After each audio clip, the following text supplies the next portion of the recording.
A partir de este momento y por una hora, Radio Web APL Soberana presenta Misterios de la Argentina, creado y conducido por el doctor Antonio Las Heras.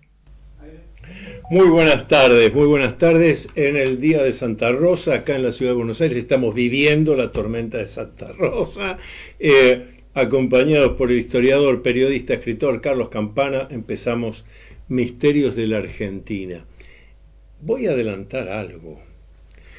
Hoy, 30 de agosto, Santa Rosa. Pero mañana, último día de agosto, 31 de agosto, se cumple un nuevo aniversario de algo que ocurrió en Londres, en el barrio de Whitechapel, en 1888. ¿Te acuerdas de qué se trata, Carlos? Por supuesto, pero lo dejo ahí para... Pero no, decirlo porque mencionamos, igual hoy vamos a hablar de lo que habíamos prometido, pero para la semana que viene estoy proponiendo, ¿qué te parece si hablamos entonces qué pasó el 31 de agosto de 1888 en el barrio de Whitechapel, en Londres? Sí, así es. Bueno, sabemos, muchos conocemos esta historia, la mayoría, que fue el inicio de Jack el Destripador. Fue el primer crimen que se le atribuye a Jack el Destripador. Y ahora algunos seguidores estarán diciendo, ¿por qué el doctor Las Heras, Carlos Campana están hablando de algo que ocurrió en Londres si este programa se llama Misterio de la Argentina? ¿Y si yo les dijera que Jack el Destripador vivió y murió en la ciudad de Buenos Aires? Pero lo dejamos esto para el viernes que viene. Hoy íbamos a seguir hablando, y lo vamos a hacer, Carlos, sobre masones, hermanos masones de la Argentina, que han sido pilares fundamentales en la ciencia, en la literatura, en las artes plásticas, y de los cuales se conoce alguna cosita, así como al pasar, pero no en detalle. Yo me traje una pequeña lista para hacer me anoté: Domingo Faustino Sarmiento, José Hernández, Bartolomé Mitre, José Ingenieros, Leopoldo Lugones. Y ya en el siglo XX, por ejemplo, el escritor, político, abogado, dirigente socialista, Emilio J. Corbier. El médico, profesor universitario, historiador, que en el momento de desencarnar era secretario general de la Facultad de Medicina de la Universidad de Buenos Aires, profesor titular de la Cátedra de Historia de la Medicina en la Facultad de Medicina de la Universidad de Buenos Aires, y a su vez era presidente de la Sociedad Científica Argentina y solía viajar a Europa a dar cursos que le solicitaban. El doctor Alfredo Guillermo Conlon Carica, el profesor doctor Alfredo Guillermo Conlon Carica. Hay estos dos ejemplos, junto con el doctor Emilio Corbier, de la segunda mitad del siglo XX. Ahora, Carlos, vos que has estudiado en detalle estos temas de la historia de la Argentina y de la participación masónica, ¿qué reflexiones te surgen? Mirá, muy interesante.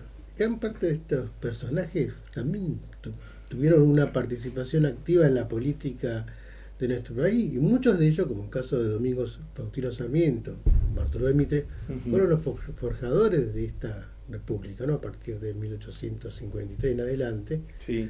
Bueno, tenemos también a Augusto José de Urquiza, a unos cuantos próceres que le dieron una proyección a este país, ¿no? Sí. Y fíjate lo interesante, la mayoría de estos personajes, porque ya tenían particularidades, eran periodistas, abogados, filósofos, y estaban todos, eran, digamos así, tenían múltiples facetas, ¿no?, de sus actividades. Sí, es verdad, son polifacéticos, porque vos decís, a ver, hay una palabra que defina a Leopoldo Lugones, por ejemplo. polifacéticos, tal como vos decís. Exacto, y se da un poco en la búsqueda, que a veces la masonería propone, la búsqueda no solamente interior, sino también esa inquietud interna que muchos tenemos, ¿no? Y bueno, que estos personajes han desarrollado en un siglo que no existía en internet, no tenía, era muy difícil conseguir libros, pero por supuesto ellos se las ingeniaban para tenerlos y poder, bueno, al mismo tiempo debatir ideas, información científica. Yo siempre, bueno, uno cuando va al Museo Mitre puede visitar la sala de la biblioteca, es inmensa, y Mitre era una persona que tomaba libros, compraba, y bueno, me imagino que intercambiaba también, y es impresionante como también lo puede hacer la biblioteca de Domingo Faustino Sarmiento y de otros personajes, ¿no? Bueno, José Ingeniero, un personaje tan importante dentro de la filosofía, la literatura. La psicología, claro, cuando la psicología era una cosa incipiente, estamos hablando de principios del siglo XX.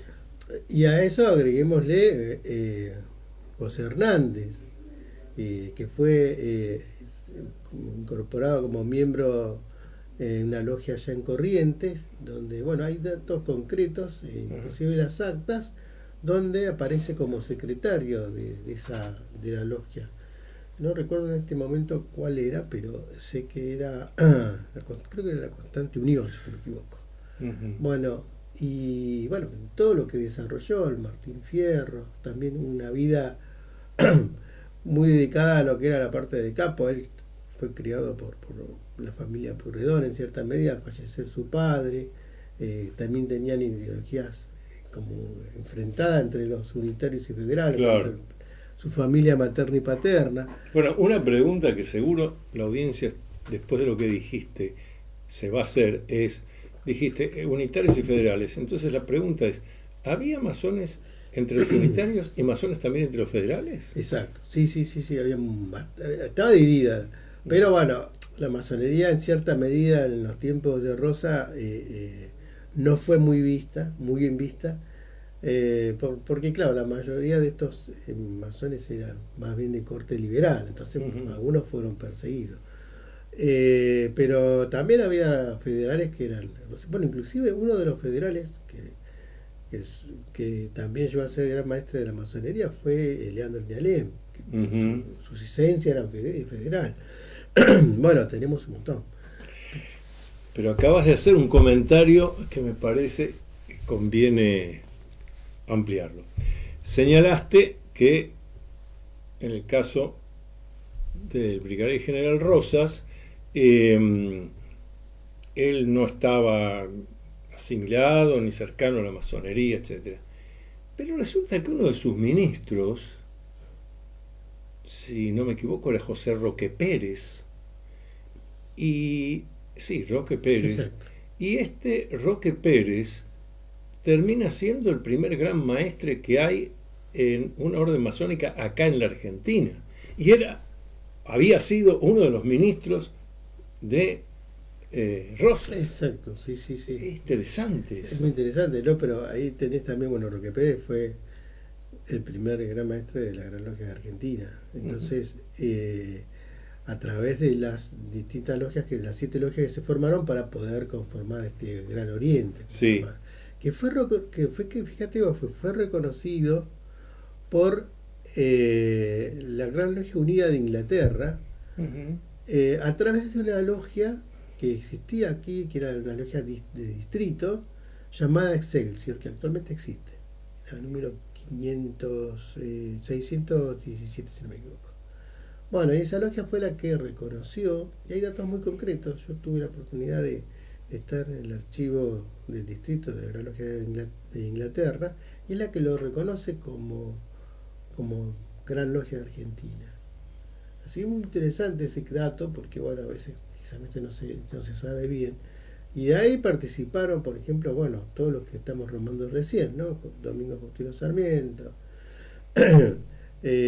bueno, Bartolomé Mitre. Y hay un dato que quizás pocos conocen, que allá por 1800, antes del fallecimiento, de su fallecimiento, se había incorporado un miembro que había sido uno de los precursores de los Caballeros Racionales número 7, que fue José Matías Zapiola. Y José Matías Zapiola en su momento hace una especie de confesión relacionándolo, o sea, certificando perfectamente la pertenencia de José de San Martín. Son datos que están... La pertenencia de José de San Martín dentro de la masonería. Dentro de la masonería y en esta logia en particular. Claro, la logia que era la logia Caballeros Racionales número 7, claro, que después pasó a ser, aquí en el Río de la Plata, como dijimos la otra vez, la gran logia de Buenos Aires. Porque todos tenemos como una especie de mito que fue la logia Lautaro. Pero la logia Lautaro, yo creo que lo manifesté la otra vez, se crea en Chile recién en 1817, cuando se produce la victoria de Chacabuco y después la conformación del gobierno de Chile, el gobierno patriota chileno. Que bueno, por supuesto va a estar O'Higgins como director supremo y San Martín como comandante general de las fuerzas. Me resulta interesantísimo el término racionales, una logia que se llame Caballeros Racionales. Qué importante que es eso, porque lo básico de la condición humana está en el pensamiento racional que permite que uno sea reflexivo. Yo me dejo llevar por las emociones, sería la logia de los caballeros emocionales. El resultado es que me suelo equivocar. Después, si yo hubiera pensado, si yo hubiera analizado, me hubiera investigado, pero me dejé llevar por las emociones. Caballeros racionales, si estamos hablando del siglo XIX, comienzo del siglo XIX, 1800 y tanto, el uso de la razón. Antes de hacer las cosas vamos a pensar, vamos a razonar, vamos a deducir. Es una señal muy importante porque es lo que permite que las cosas se concreten adecuadamente, el pensamiento racional reflexivo, creativo. Sin duda, sin duda. Bueno, y estas fueron logias que después, justamente cuando llegan a Londres, se va a crear la Caballeros Racionales número 7. Primero era el número 3, que estaba en Cádiz, y la otra se va a crear, bueno, justamente con Miranda, con otros patriotas del norte de Sudamérica, en Colombia, Venezuela, Andrés Bello, bueno, García del Río y demás. Y lo interesante de todo esto es que ellos llegan aquí y hay datos, como dije, un investigador que fue un gran profesor, que fue Enrique de Gandía. El doctor Enrique de Gandía, sí. Bueno, él publicó allá por 1967 en una revista, las primeras revistas que salieron de historia, con el recordado director que fue Félix Luna, exacto. Todo es historia. Exactamente. Y en una de ellas publicó sobre la vinculación de San Martín y la masonería con una fundamentación histórica muy, muy interesante, donde había encontrado documentos donde los expuso y todo. Y bueno, justamente mencionaba a esta logia de los Caballeros Racionales número 7. Y algo que también vos mencionaste hablando de los próceres masones que fueron muy conocidos, fue el político Alfredo Palacios. Claro. Que tuvo una vinculación, inclusive, bueno, yo encontré datos en Mendoza, donde él había sido como una especie de delegado ante la Gran Logia de Argentina, allá por 1907-8. Alfredo Palacios, primer diputado socialista en toda América, si no me equivoco, en toda América, no solo en América Latina. Exactamente. Una personalidad, dicho sea de paso, extraordinaria. Me contaron una anécdota masónica sobre Palacios.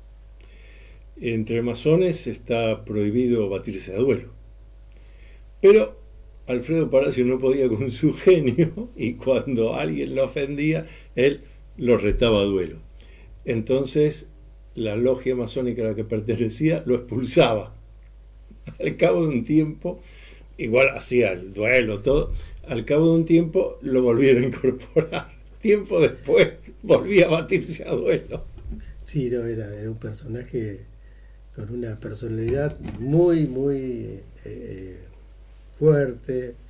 Bueno, recordemos que también esos debates que algunos lo hemos presenciado así a través del filme o el video, ahí en el Congreso era tremenda, ¿no? Como Claro, una lucidez implacable en el discurso, claro. totalmente. Discurso racional, reflexivo, porque no iba con argumentos o cuestiones emocionales, sino con fundamentos. Con fundamentos, Claro. exactamente. Y eso es lo que, bueno, en el Congreso Nacional, fines del siglo XIX y principios del XX, tenías gran cantidad de estos personajes que estaban vinculados directamente en la masonería. El caso de Miguel Cané, bueno, por otros. Estaba ¿no? pensando en Lisandro de la Torre. Alejandro de la Torre, exacto. Era senador. Exactamente, Sí. senador.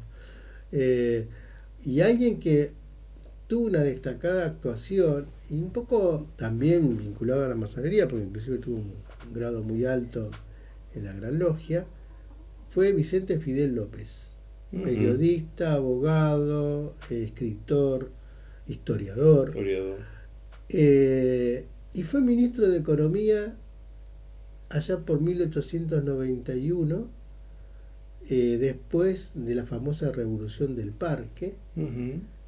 junto al presidente que era en ese momento Carlos Pellegrini, y él, a través de sus medidas, estamos en una crisis económica pero de las peores, y en 2 años, primero Carlos Pellegrini por un lado, pero Vicente Fidel López por el otro, revirtieron esa situación.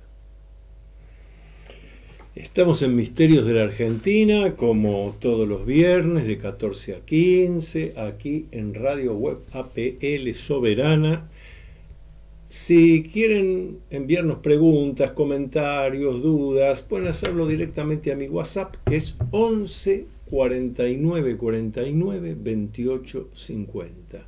11 49 49 28 50.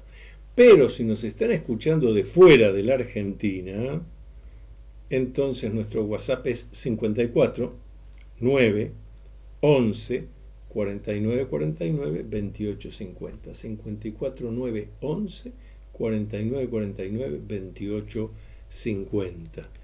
Mencionaste entre los maestros masones a José Hernández. Uno dice José Hernández, Martín Fierro. Y cuando dice Martín Fierro, hay unos versos que vale preguntarse, esto está escrito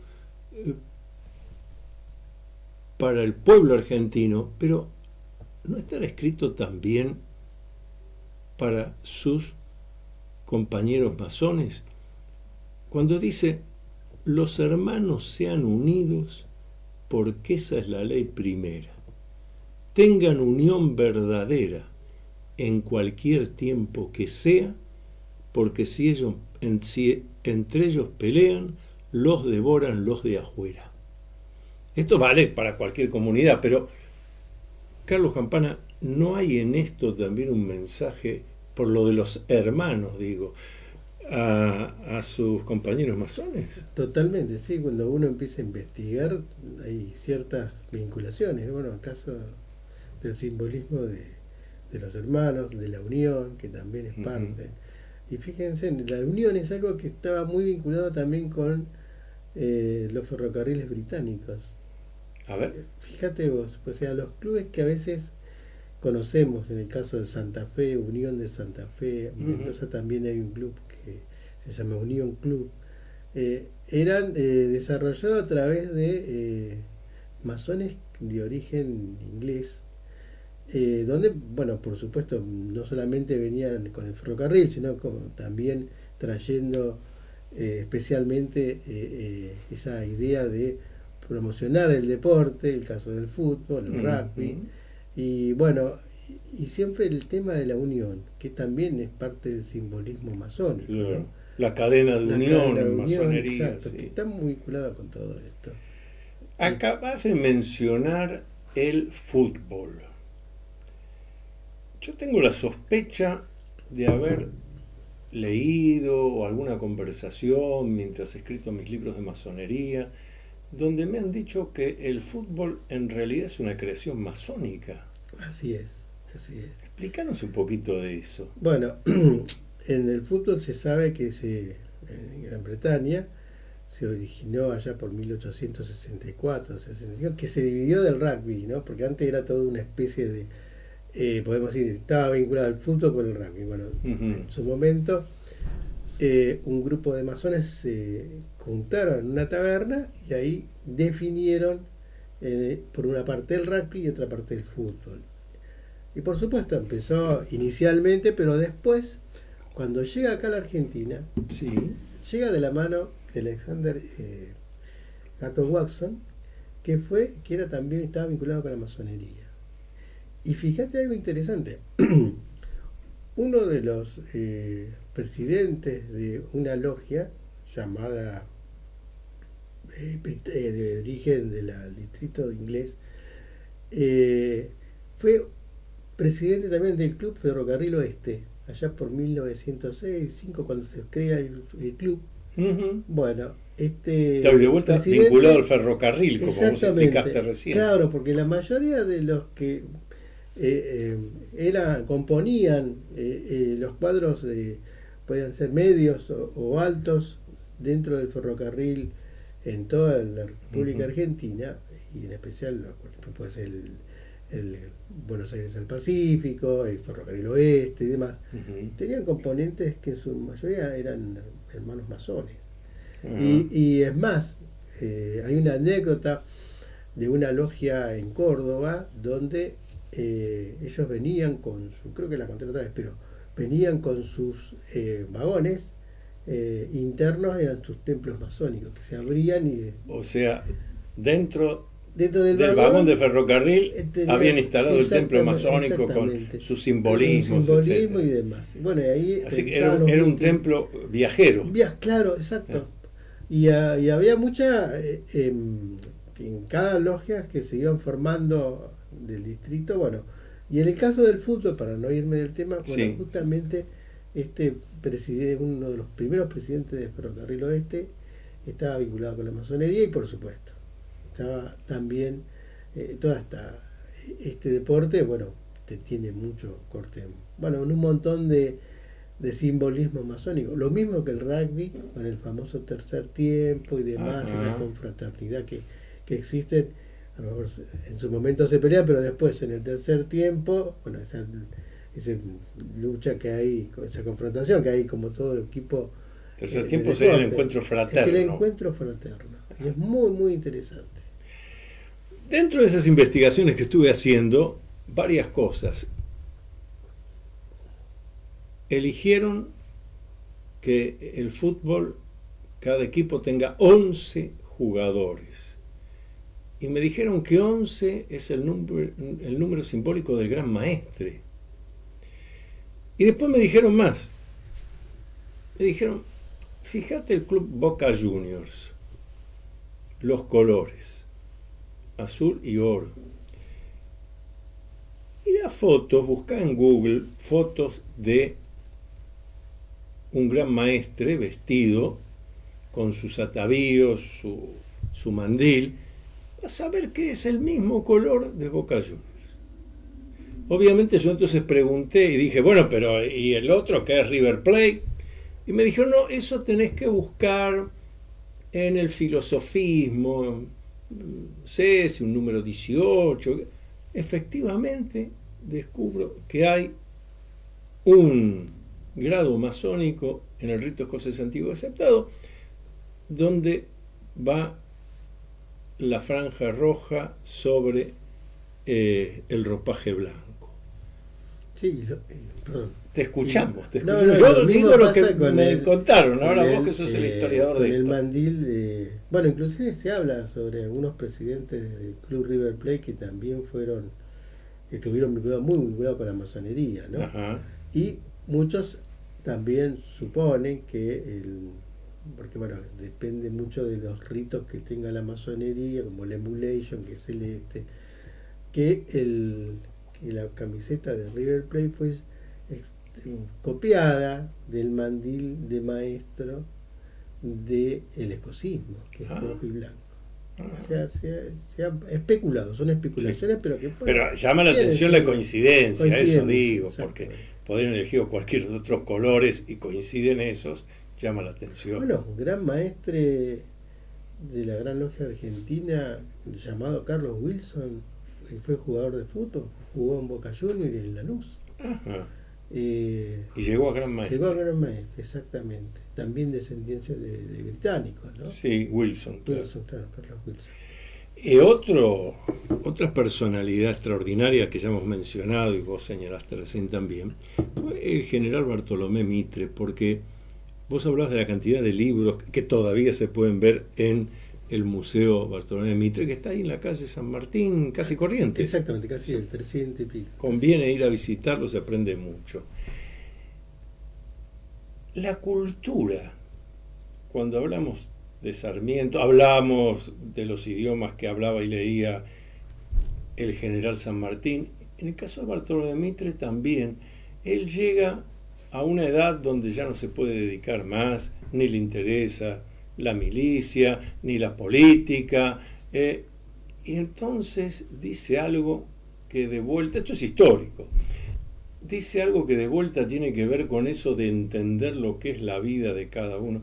Bueno, ahora voy a poder hacer algo que desde joven yo necesitaba hacer, no pude hacer, ahora tengo el tiempo.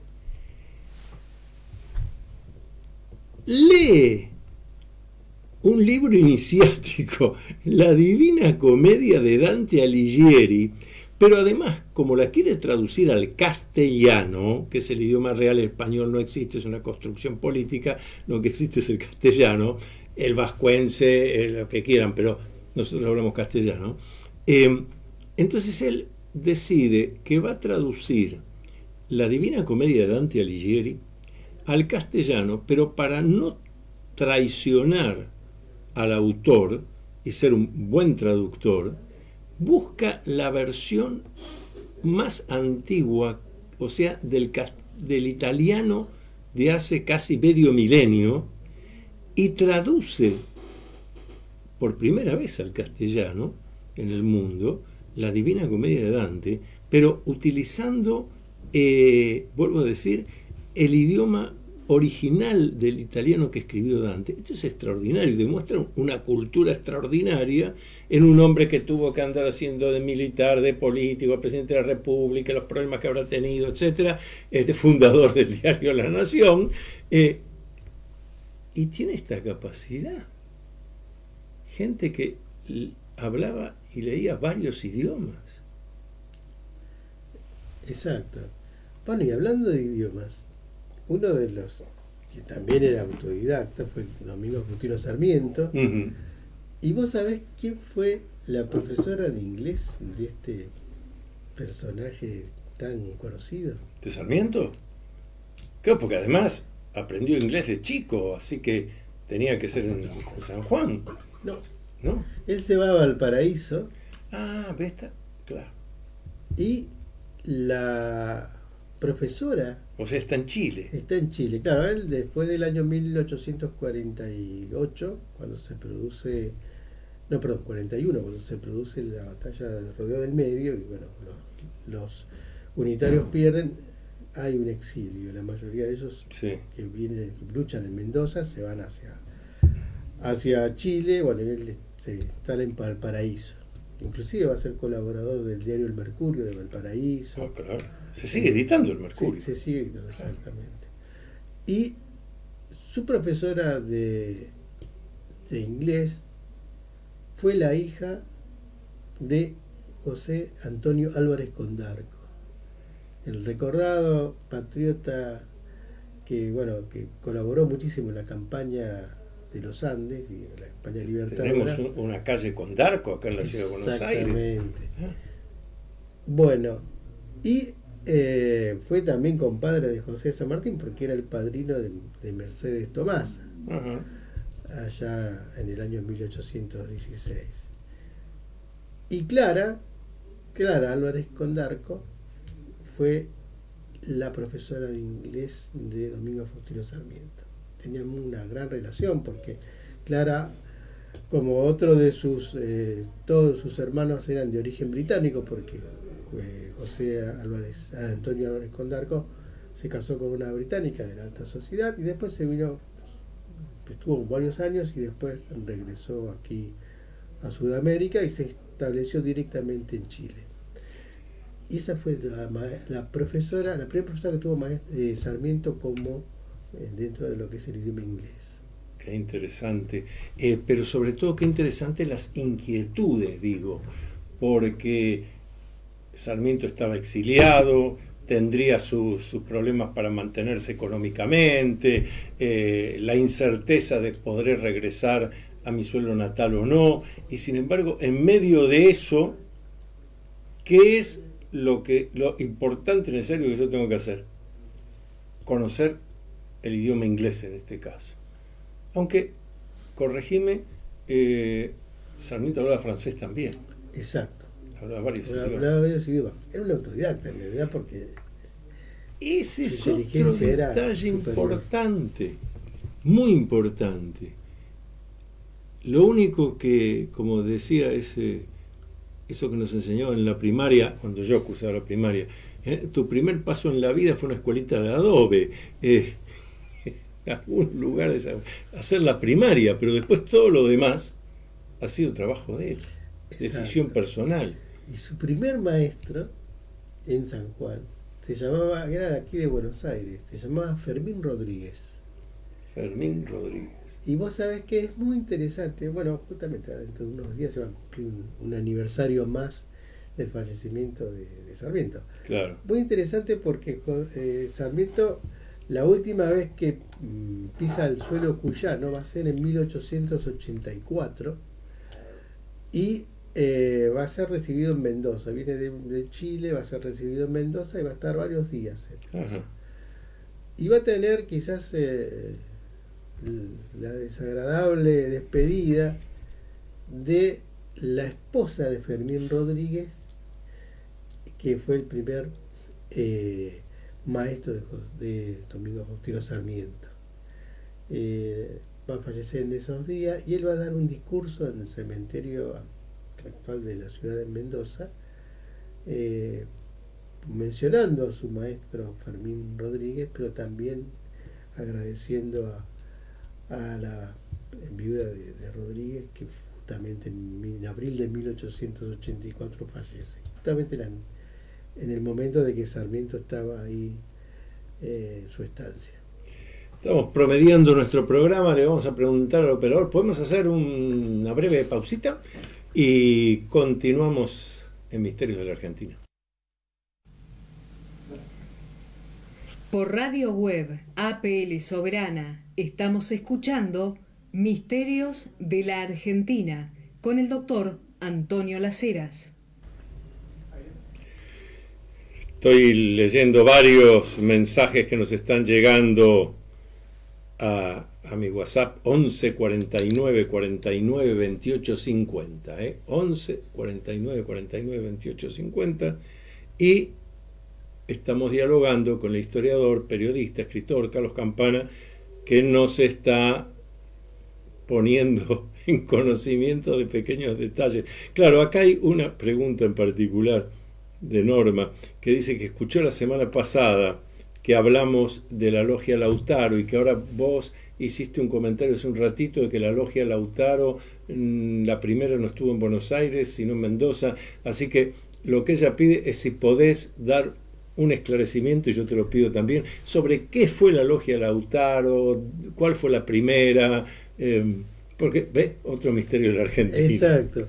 Bueno, hay un libro muy interesante, ya escrito hace ya más de 100 años, de Antonio Rodríguez Zúñiga, donde él, a través de la documentación encontrada en el archivo en Montevideo de Julián Álvarez, que fue el secretario de la Logia de Buenos Aires y demás, como habíamos dicho el otro día, que también fue director de la Gaceta de Buenos Aires, todo un gran periodo de patriota.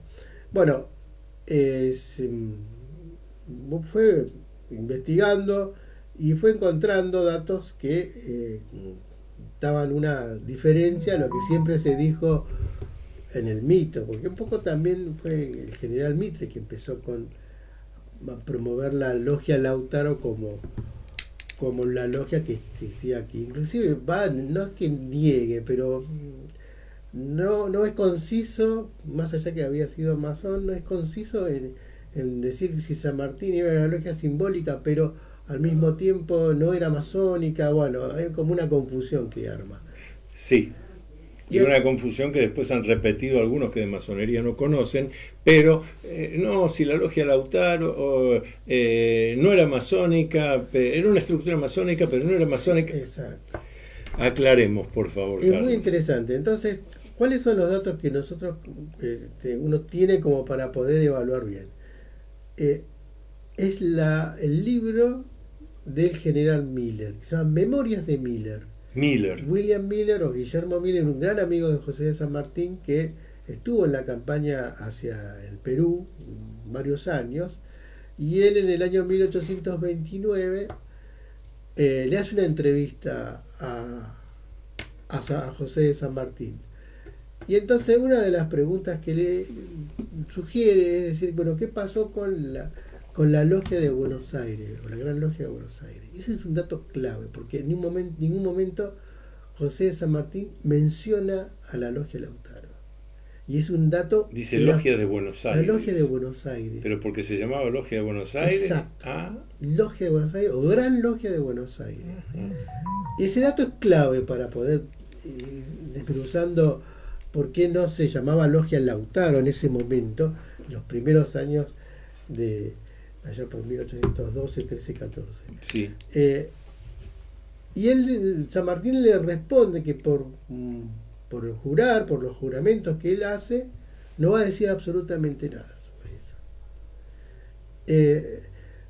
El libro fue publicado allá por 1830, en inglés.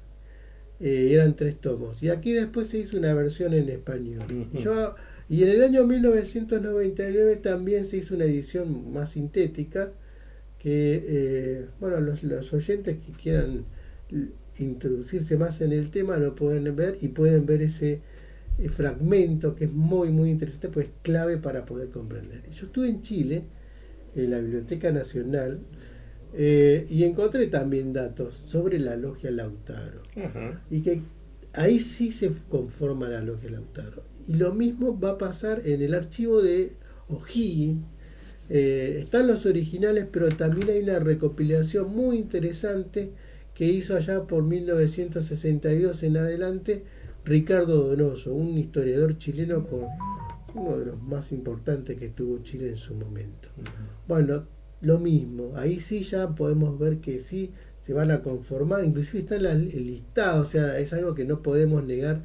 ¿El listado de miembros? El listado de miembros. Interesante, ¿no? De esa logia de Lautaro. Esa logia Lautaro. Aparece José de San Martín, aparece Bernardo Higgins, Blanco Encalada, Tomás Guido.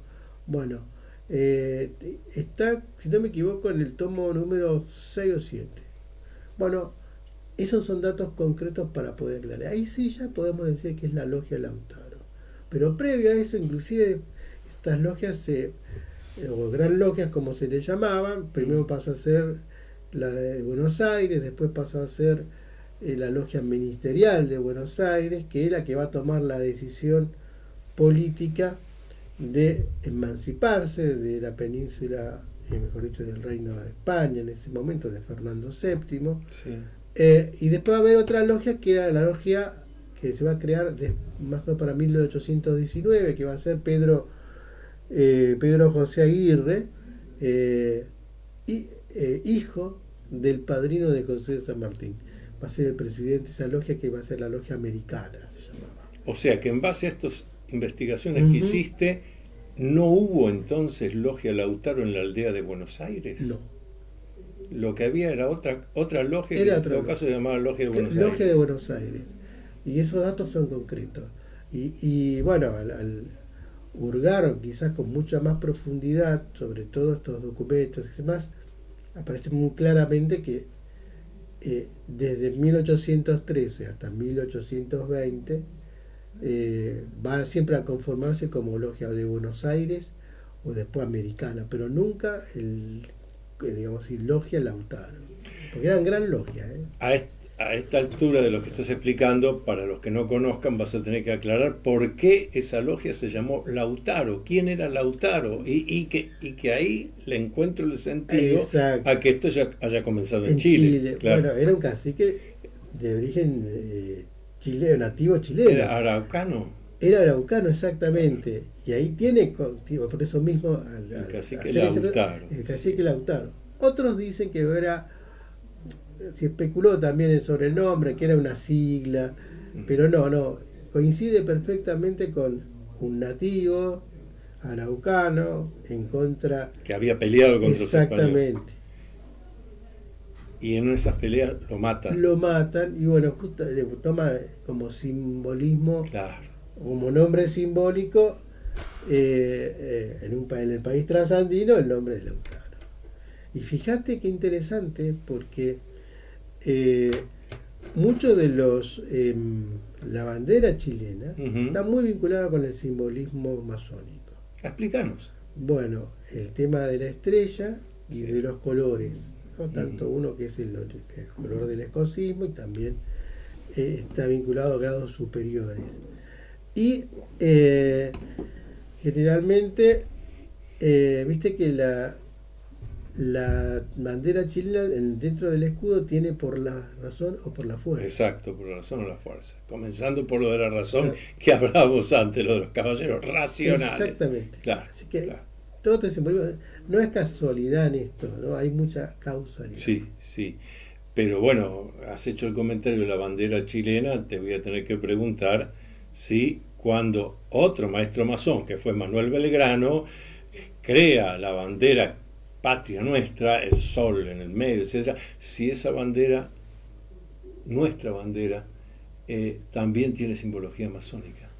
Lo que tiene simbología masónica especialmente es el escudo, que va a ser creado justamente con la primera Asamblea General Constituyente de 1813, porque tiene 33 rayos.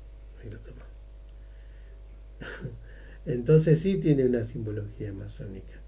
El tema de la bandera con relación a Manuel Belgrano, hay distintas versiones. Hay una versión que es la versión que a veces se maneja, que es el tema de los colores borbónicos. Sí. Uno lo ve en el cuadro que pintó Goya de toda la familia de Carlos IV, Fernando y demás, aparecen todos con inclusive Fernando VII, ¿no? Después fue rey. En ese momento, creo que fue a fines del siglo XVIII o principio del siglo XIX, aparecen con muy destacado la franja borbónica, que es el color que tiene nuestra bandera. También se puede llegar a especular, pero no hay documentación como para que sea concisa en ese aspecto. ¿No hay cartas de Manuel Belgrano o otros contemporáneos de él que digan por qué creó la bandera de esa manera? Nosotros cuando éramos chicos en la primaria nos decían que levantó la vista y vio entonces el cielo, etcétera, pero no hay algún documento, algo que sea del propio Belgrano sobre por qué eligió esos colores y esa disposición. Por lo menos yo no vi. Sí hay alguna documentación acá en el Archivo General de la Nación donde se la prueba. Sí, pero se la prueba ya la propuesta que hace. La propuesta que hace, pero no directamente, por lo menos yo no lo he visto. Yo no he leído tampoco. Claro, por eso yo, el tema de algo manuscrito, en cierta forma no hay conocimiento. Son especulaciones que a veces se han dado, ¿no? Y que bueno, a veces uno la interpreta de distinta manera, como siempre hablamos. Un documento uno lo puede interpretar de una forma y otro de otra, y bueno, está basado siempre en especulaciones. De estos maestros masones que estábamos mencionando, entiendo que unos minutos dedicarle a Leopoldo Lugones tiene sentido.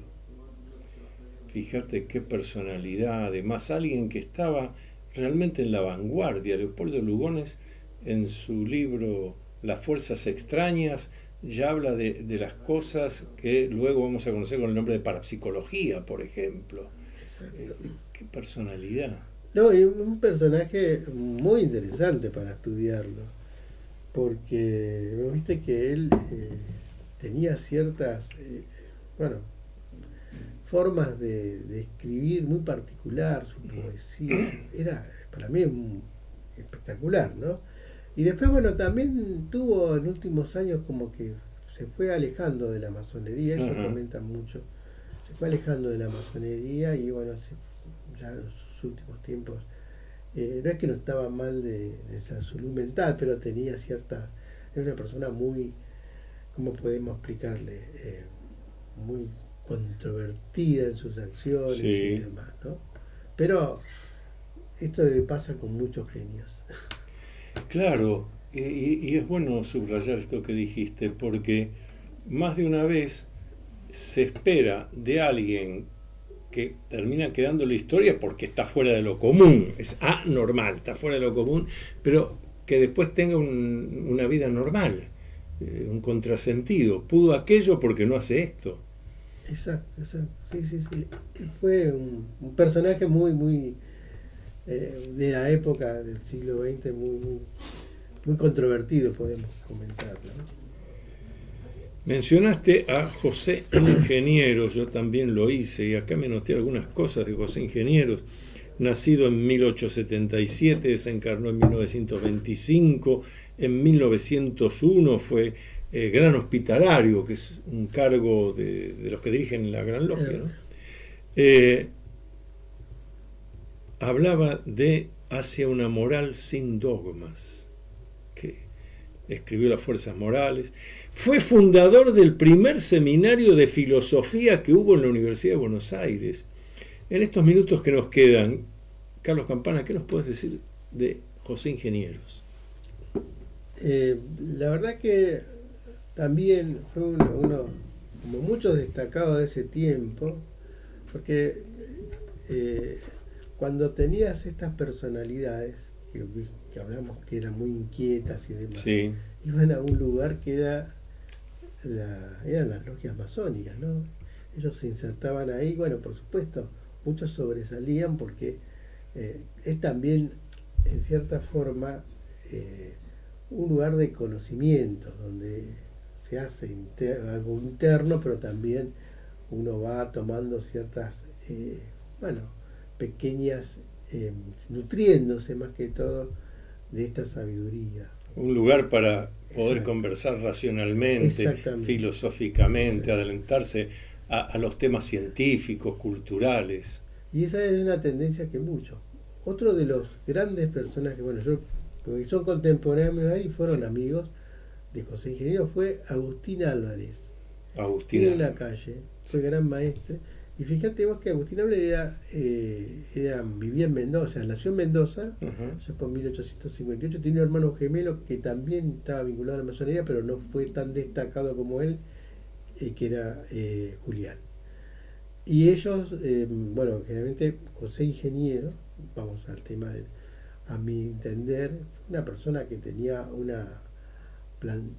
planteaba en su momento, en ese famoso libro El hombre mediocre. Sí, que tiene vigencia, lo podemos leer hoy, está perfecto. Está describiendo las cosas. Exacto, El hombre mediocre es un libro que es actual, solamente uno puede ver la fecha de la impresión, pero después muy particular, ¿no? Ese aspecto. Y él, por supuesto, estaba no en contra, pero en su momento distaba mucho de su forma de pensar, de la proyección de su pensamiento a la sociedad en ese tiempo, ¿no? Hablando de tiempo, se nos acaba el tiempo, así que vamos a regresar viernes que viene, 14 horas, ya dijimos, viernes que viene vamos a hablar de Jack el Destripador. ¿Y por qué acá en Misterios de la Argentina? Porque parece ser que Jack el Destripador vivió y murió acá en Buenos Aires. Pero más aún, tenemos las hipótesis del criminólogo doctor Juan Jacobo Bajarlía, que sostenía que Jack el Destripador era argentino, además. Bueno, Eso, viernes que viene, 14 horas acá por Radio Web APL Soberana. Luminoso abrazo, buen fin de semana. Gracias, Carlos Campana. Gracias a vos por la invitación. Luminoso abrazo a todos y cada uno. Hasta aquí usted escuchó Misterios de la Argentina con el doctor Antonio Laceras por Radio Web APL Soberana.